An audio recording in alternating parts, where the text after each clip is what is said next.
Alright, what's up everybody? Welcome back to more 428 Shibuya Scramble. My name is Raven from the Sky, and let's continue. A gold cigarette lighter. Just when had I picked up smoking, Osawa picked up the lighter and set it on the shelf next to the bed. He started out of the room, but stopped as he noticed a scrapbook on the bookshelf. The rest of the shelf was filled with fashion magazines, so the scrapbook definitely drew his eye. Curious, he took it down and opened it.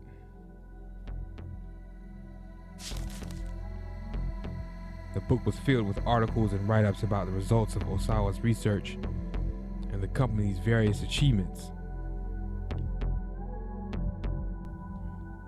Flipping through the pages took him on a trip down memory lane.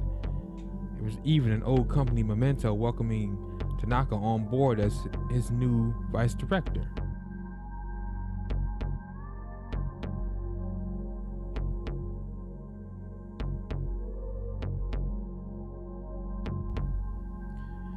There was a photo of Osawa shaking Tanaka's hand at the party celebrating his new position. It was a little peculiar to think that she had bothered to keep something so trivial. A series of magazine articles was nestled between the pages further into the book. These hadn't been clipped out for inclusion in the scrapbook itself. Osawa glanced through them. Foundering Okoshi Pharmaceutical arranges marriage of political convenience. It was a self-indulgent piece from some rag called 4-Star General Gossip from right after he and I had gotten married. When the piece had first run, he'd been too furious to read it. Now he gave it a quick looking over. It was pretty much exactly what he'd expected. It talked about how one of the corporate directors had sacrificed his own daughter in order to keep one of his researchers on board. What? Allowing someone else to come to harm for one's personal gain. In this case, the term is used figuratively, not literally. Referring, of course, to Makino offering Osawa's Ai's hand in marriage. Rumors abound of marital strife between the newlyweds. The article went on to talk about how Ai had been dating another man before she and Osawa had gotten married. The whole thing was a bunch of puerile rubbish. Any marriage involved some kind of calculated self-interest after all. Whatever the reasons for their union, nothing changed the fact that I was now his wife. With a faint sigh, Osawa put the scrapbook back on the shelf.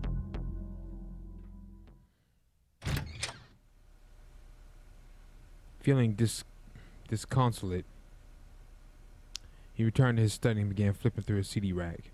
His eyes scanned for Aya Kamiki's album For Tomorrow, Forevermore. A lot of her more experimental numbers were on that album. Given how discombobulated he felt right now, this was what he needed to hear. Again, Osawa reflected on how there had been a time when he didn't care about music at all. He simply purchased copies of the most popular CD of the moment as birthday presents for his two girls. And that had just happened to be an album by Aya Kamiki. Hitomi was thrilled by the gift, but Maria hadn't seemed terribly fond of it.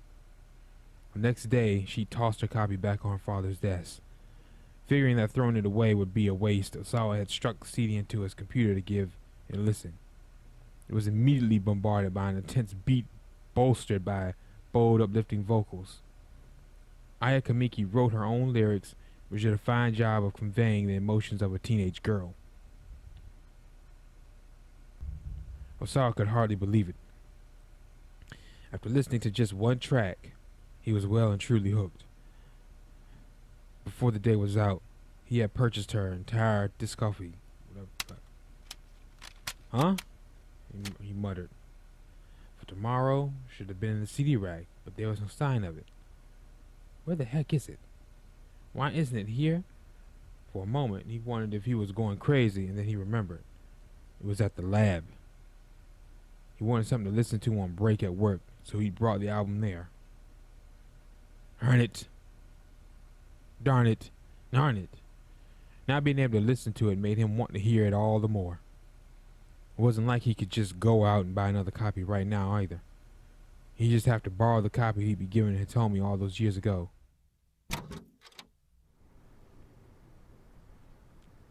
Unable to contain his need to hear that music, he went into Hitomi's room.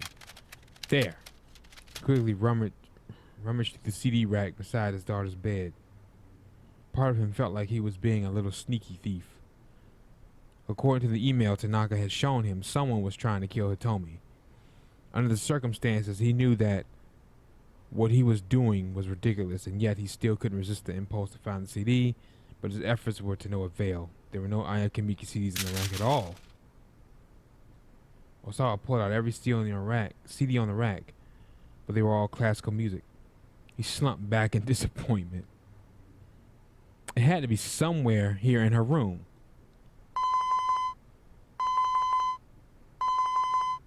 Osawa jumped at the sound of his cell and fumbled to get it out of his pocket.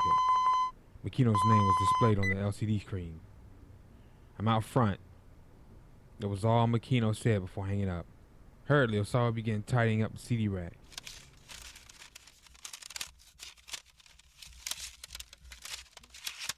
As he thought about what he was going to say to Makino.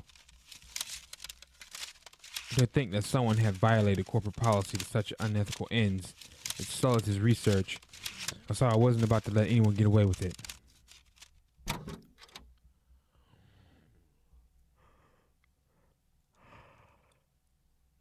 And yet, he was about to leave Hitomi's room. A sudden uncertainty gripped him as he hesitated.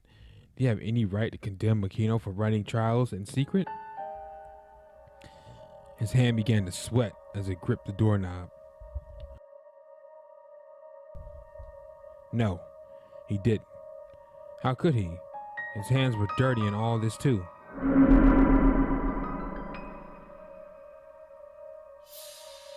We need to just keep this a secret just for 2 minutes. It'll be fine. We've already cleared animal testing.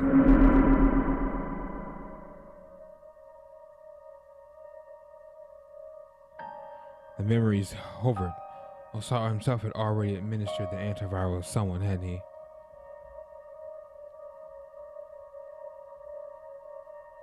It was the only way.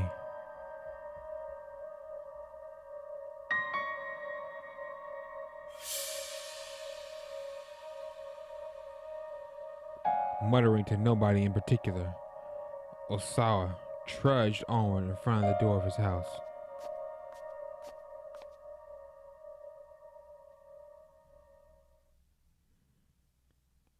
To be continued.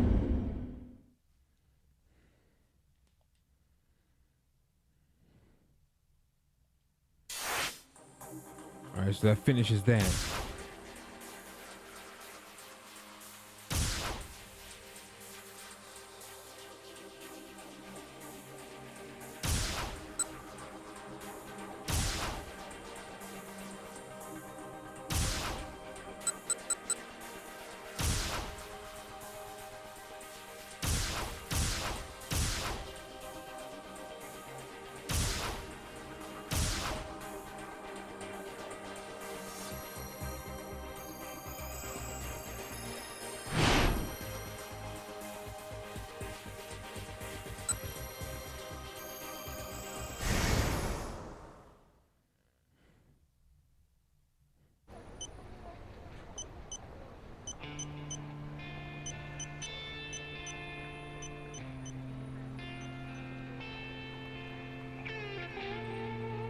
Unless she was all about finding herself a sugar daddy. No, he was being ridiculous. I actually banished the thought from his mind. Besides, Tommy's personal life wasn't the problem right now. The problem was that psycho with the cane and the gun. Is something wrong? Hitomi asked.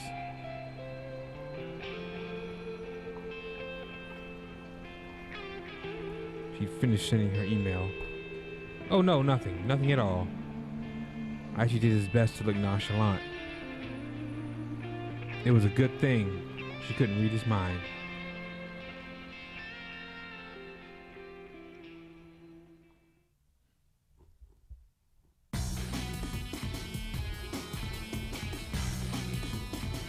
exited Senegai and resumed their approach toward Dogenzaka by way of Maramacho.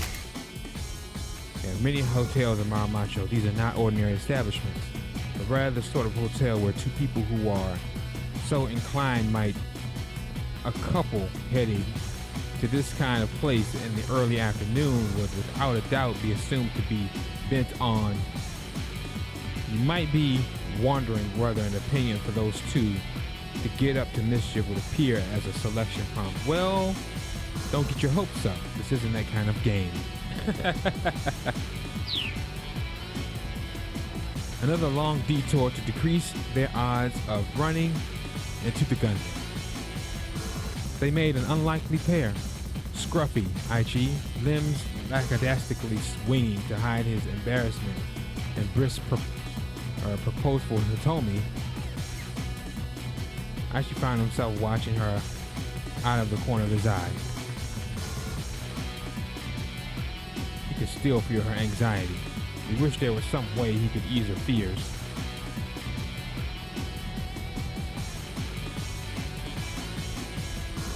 Hey, Hitomi, mind if I ask you something? Sure, go ahead. Okay, so I realize this might be kind of a weird question, but you put on a serious face. What does the echo in eco-friendly mean? Eco-friendly, I'm sorry. Huh? I know it's about helping the earth and all, but I don't know what it really means, you know? Hitomi thought for a moment. I'm pretty sure it's short for the English word ecology, subject of biology that deals with the reciprocal relationship between organisms and the environment. Nowadays, the term can also refer to cultural and social effects on the global environment. The latter usage can be broad and imprecise, making the exact meaning somewhat difficult to define, which is the science of examining the relationship between man and nature. Oh, right, science. Pleased with himself, Aichi chattered on excitedly. A faint smile crept back on Hitomi's face. Say, you ever hear about the clean river here in Shibuya? Clean river? In Shibuya? Really? Ask 100 youngsters outside of Shibuya Station the same question, and you probably get that same answer 100 times. Yeah, the Shibuya River. You know, that drainage channel we saw earlier. Wait, that's the clean river you're talking about? By no reasonable definition was Shibuya River what anyone would call clean. That's the one. Aichi grinned at her confusion. See, the river used to be clean a long time ago.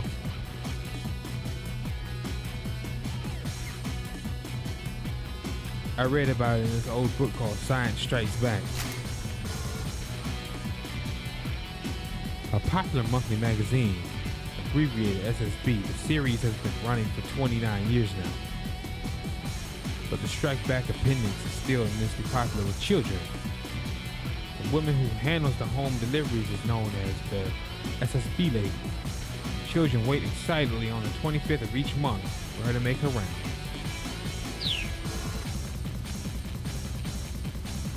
Okay.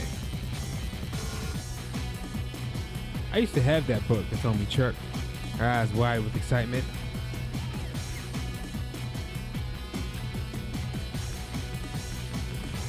You're talking about a bit with the river that got turned into a song, right? The famous 1912 song Haru no Ogawa, Spring Book, with lyrics by Tatsuki Takano and music by Taichi Okano. It is said that the song was inspired by the view of the upper course of the Shibuya River during Takano's childhood. In the modern day, there is a stone monument bearing the song's lyrics along the Odaku line between Yoyogi Hachiman and Sangubashi. Yeah, that's the one. You read it too? I did. Aichi felt his giddy rush at this unexpected connection they had shared. Imagine if there was still a clean, beautiful river here in Shibuya.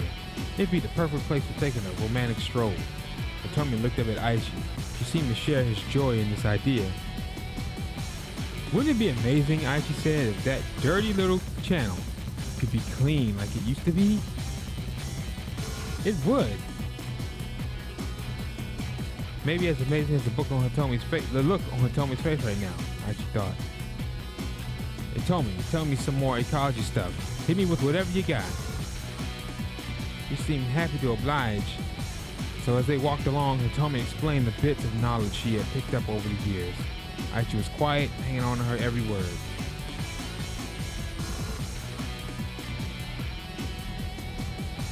The return to Dogenzaka became an impromptu environmentalist lecture. Hitomi continued until she exhausted her ready knowledge. I just don't get it, Aichi grumbled when she paused at last. I mean, why is it a bad thing if the planet gets warmer? Wouldn't that make winter in places like Hokatu way easier? No, you see, because the whole planet gets warmer, it'll cause the whole ecosystem to collapse. Aichi racked his brain.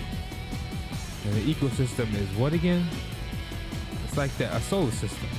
Images of the cosmos filled his imagination. No, not really, Hitomi said. So it's more like a sound system then. Not really. Oh, but anyway, you're saying the problem is with the, what was it again? Carbon dioxide. Yeah, that stuff. I'm gonna have to cut down on that. Sure. That settles it, Aichi declared proudly. No more soda for me. Soda? They told me. Yeah, it's carbonated, right? Oh my God, Hitomi burst out laughing. What? I'm serious. You don't think I can do it?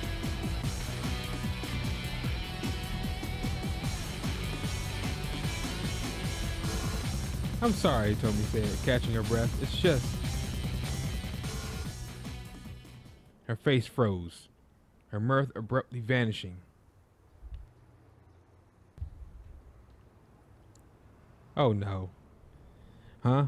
Aichi stared at her face in alarm. What is it?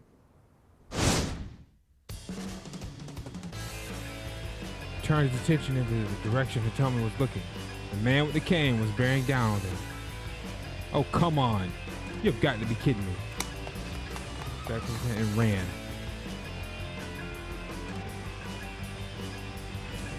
This time, he headed from the main road, hoping to get lost in the crowd. Hitomi struggled to keep up. She was exhausted after all the early running. You can do it, he told her. The guy's got a cane. You cannot run him. The assassin was still hurrying after him.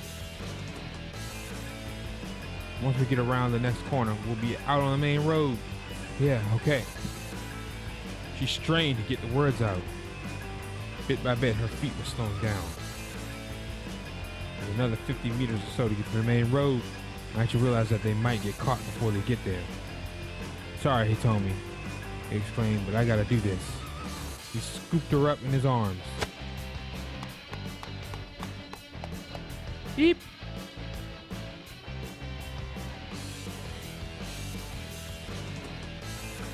By the time the squeak had escaped her mouth, Aichi was already running full out.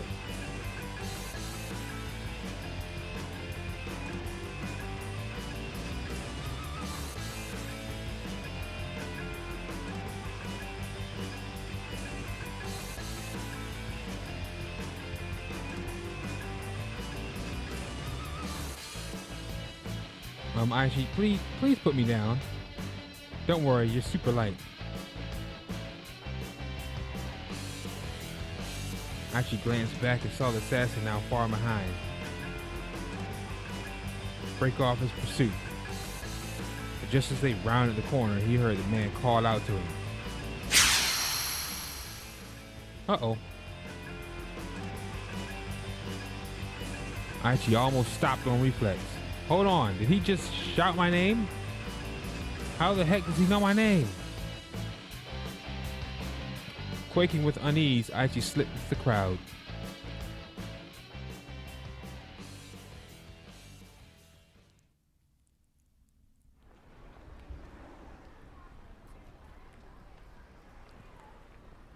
Aichi, could you please sit me down now? A meek voice pulled him from his panic.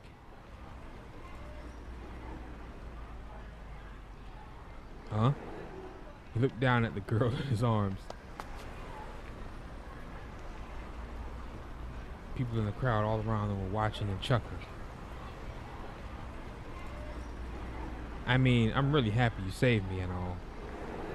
Being carried around like this, they told me it was blushing beet red, but Aichi's expression had gone pale. Aichi, wait! He hadn't really heard that, right? That's what it sounded like. He sat her tummy back on her feet, then used his shirt sleeve to wipe the sweat from his face. You okay? We were running just now. Did that guy say anything? Not that I heard, no. Huh? He had just imagined it then? Maybe. Aichi was sure he didn't recognize the man. There's something weird about that guy, though, Hitomi murmured. She furrowed her brow. No matter where we ran, he keeps catching up to us. It's almost like he knows where we're going. She was right. Finding a particular pair of people in a place as big as Shibuya bordered on the impossible. And yet somehow the assassin had tracked them down several times now. Yeah, Aichi said. It's like he's got some way of locating us or something. He's got a sudden idea. That's it. What if they're doing the whole tracking thing, but like backwards? What? Tommy's eyes widened. Okay. So you know how in police shows they always stick a tracking device in the bag with the ransom money. Okay, so backwards isn't the right way to describe this, but Aichi doesn't realize that. He does seem to know what a tracking device is, at least. A radio transmitter that can be located by the signal it emits. The Japanese police sometimes refer to this as a beeper, not to be confused with the English slang term beeper meaning a pager. Backwards. Yeah, like instead of putting the tracker on the money, they put it on you. I don't see how I could possibly have a tracker on me, she said. I mean, I'm just wearing my clothes from home. Oh, well then. How is he doing it then? Barely a moment passed from the moment he got the words out of his mouth.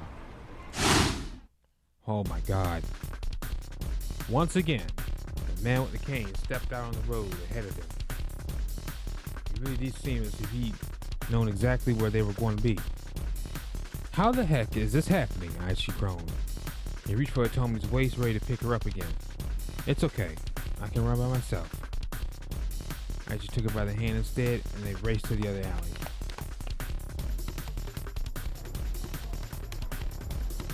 This guy will just not give up.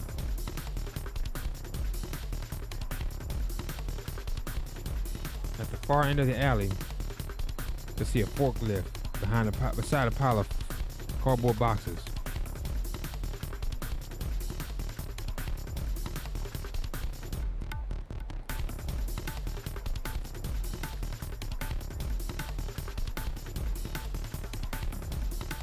If we drive it at him, he could just open fire and shoot us right in the face.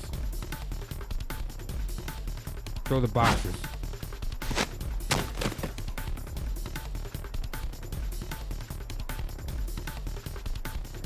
Oh, do some damage. He watched for satisfaction as it struck the assassin in the face. The man staggered sideways. Here, have another.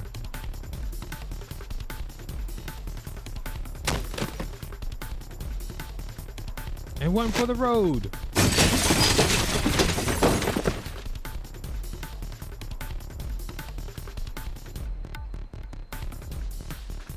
Oh, it's that Bernie Hammer stuff.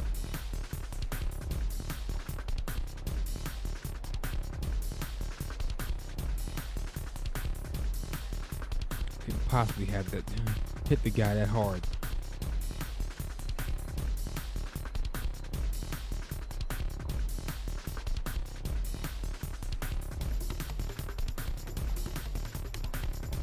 Now's our chance. Aichi took off with Hitomi, leaving their pursuer kneeling in the alley. I told you that forklift one would have been a bad choice. Probably would have got a bad ending. Their ragged breathing echoed through the maze of side streets. All that work just to wind up fleeing for their lives again.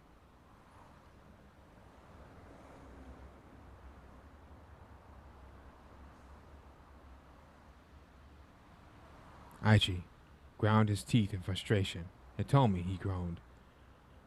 When they slowed down to catch their breath at last, "I'm so sorry." Hitomi was nonplussed. "Sorry, whatever for?" "I keep saying how I'm going to help you, but instead I just keep putting you in danger." "Aichi, no. If you hadn't been with me, I'm sure I'd already be No." Aichi hurried to cut her off before she could finish. "Don't go there, please." He sighed. He said, "Huh," and then spoke again more quietly. "I just want to help you." Clenching a fist, he looked up at the sky. A tiny sliver of blue was visible through the narrow gap between the buildings. Tommy hung her head. "Honestly, I can hardly believe how much you've done for me. I do appreciate it, but still. The lengths you've gone to." Archie looked at his feet, then drew himself up. "Well, I admit it's not just because of some gut instinct or your love for the environment," he said. "There's another reason I'm doing this." "There is?" Archie paused, searching for the right words.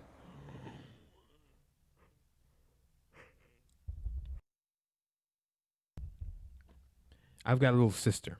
Her name's Suzune. She's cute and smart and kind of the exact opposite of me, you know?" His voice took on an uncharacteristic solemnity. "But she's got a weak heart, so she's in the hospital." "Oh, I'm so sorry to hear that. But what does that have to do with wanting to help me?" "Back when Suzune was first admitted, I'd go and visit her every day. But she..."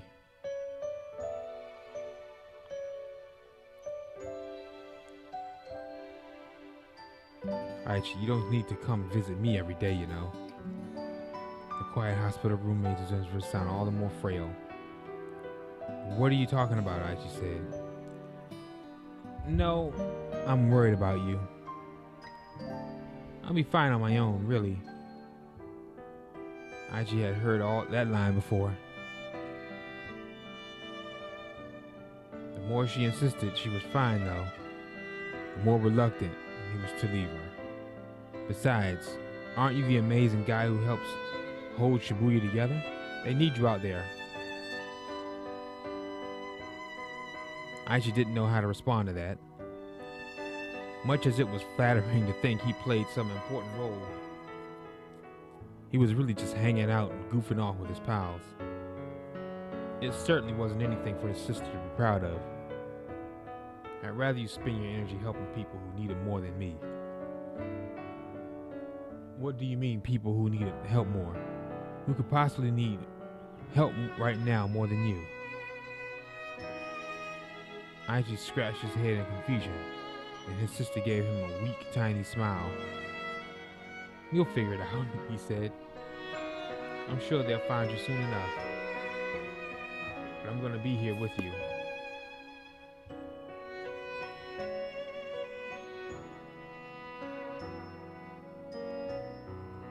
"I'll be fine." Suzune's face was pale, but her tone was firm. "My big brother's gonna be out there doing his best to help people. That's what makes me happy. That's what keeps me going." Her voice was clear, unwavering, as if to head off his rebuttal. "All right," Aichi said with a reluctant sigh. "So then, I guess, I'll just go out there and help people who are in trouble." Satisfied, Suzune smiled. "Thank you. And can you promise me one more thing?" "Of course. Anything you like." He thumped himself on the chest. "If you're gonna help someone, make sure to see it all the way through to the end, okay?" "Okay. No calling it quits part way through, yeah?" "You got it." I just worry, Suzune said. I know you have a tendency to lose interest in things. Look, don't sweat it. I swear I won't give up on this. Aichi stuck out his pinky finger. But I want you to promise me something in return. Promise me you won't let this thing beat you. Suzune hooked her little finger around her brother's, her sad smile fragile as glass.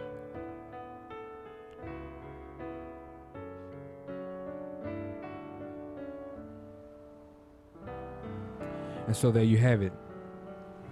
Kind of a rubbish story, I know, not very funny. So your sister's heart condition is pretty bad? You know, she called me amazing.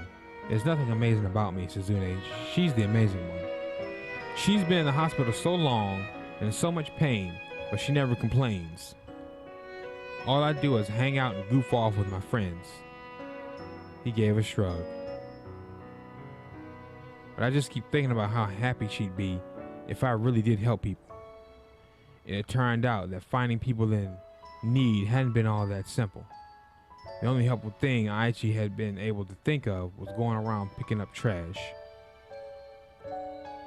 So I was thinking this is why he started SOS, but by them saying all he could think of was picking up trash, then I guess this must be after.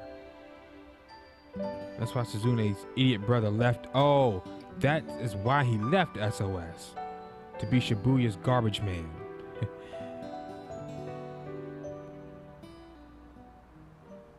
Did your friends know that told me I asked about your sister?